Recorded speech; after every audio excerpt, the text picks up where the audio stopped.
Tunog niya.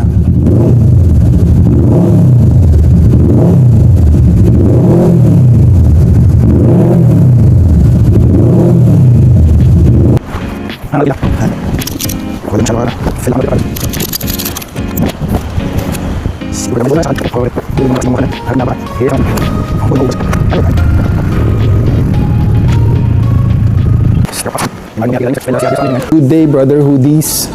Ang Vulcan S650 2022 model na ibenta lang natin sa halagang 258,000 pesos.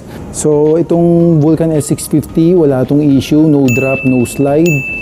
From first owner acquired, naka-register with plate number, all original paint, no repair, at kasa maintain. Sa kasa lang siya talaga mini-maintain, hindi sa other shop. So meron siyang maintenance history. So nare-replace lahat on time ang mga parts. Oh yes. At meron tong dalawang original keys.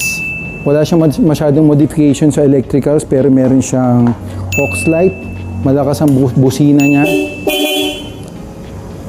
At meron siyang crash guard. Backseat yung CC bar. Yung backseat, ito, pakita natin to. Nakalimutan ko yung term. Na merong bag, although nagamit na siya, ibibigay natin. At bibigay rin natin yung kanyang stock exhaust. At yung windshield na merong RFID. Oh yes. Yan, dito yung windshield na yan. Meron kasing mga client na ayaw ito.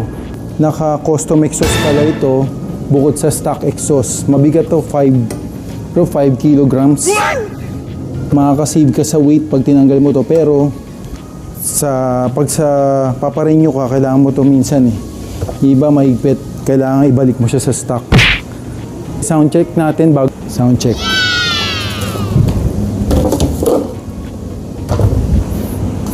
Yung price na binigay natin na 258,000 pesos ay pang 2017 model, 2018, 2020 meron. Pero ito, 2022 ito.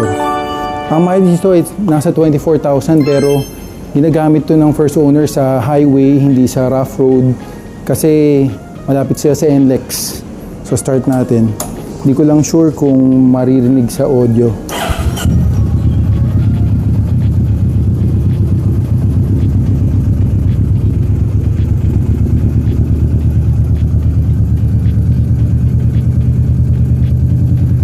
Yan ang legendary na makina ng Kawasaki, yung 650. Meron tong ER6F, ER6N.